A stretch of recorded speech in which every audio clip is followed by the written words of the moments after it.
كل هؤلاء الصبية دون 13 وكلهم دون رعاية أسرية. منازلهم هي شوارع مقديشو، إحدى أخطر مدن العالم. في الليل نشعر بالبرد ونسمع صوت إطلاق النار وتحدث انفجارات بالقرب منا. ليس لدينا مكان نختبئ فيه. نتمنى أن نجد مكانا يقينا البرد في الليل. لا أحد يعرف إذا كنا أمواتا أو أحياء. نقضي الليل والنهار في التفكير كيف يمكن أن نحسن حياتنا، ولكن يعلم الله إذا كنا سنعيش حتى الغد. سنوات من الصراع المسلح في الصومال خلفت آلاف الأيتام، وكثير من الآباء الأحياء غير قادرين على إعالة أسرهم.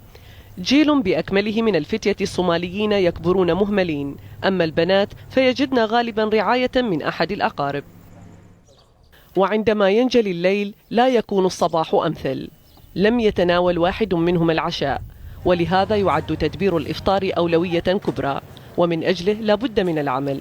وعند انعدامه فالتسول هو الحل، لكن لا أحد يرحب بالمتسولين في المدينة. نتسول ونذهب إلى المنازل ونطلب بقايا الطعام، وإذا كنا محظوظين نعمل على تنظيف السيارات، والأجر الذي نحصل عليه نشتري به طعاما. الحكومة الصومالية تقول إن نحو 5000 من الفتيان يعيشون في شوارع مقديشو، وإنها غير قادرة على رعايتهم.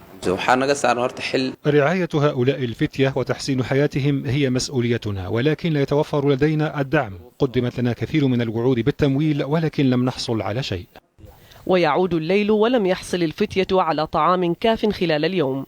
وعندما تنام المدينة لا تلوح في الظلام بارقة أمل بأن الغد سيكون أفضل حالا.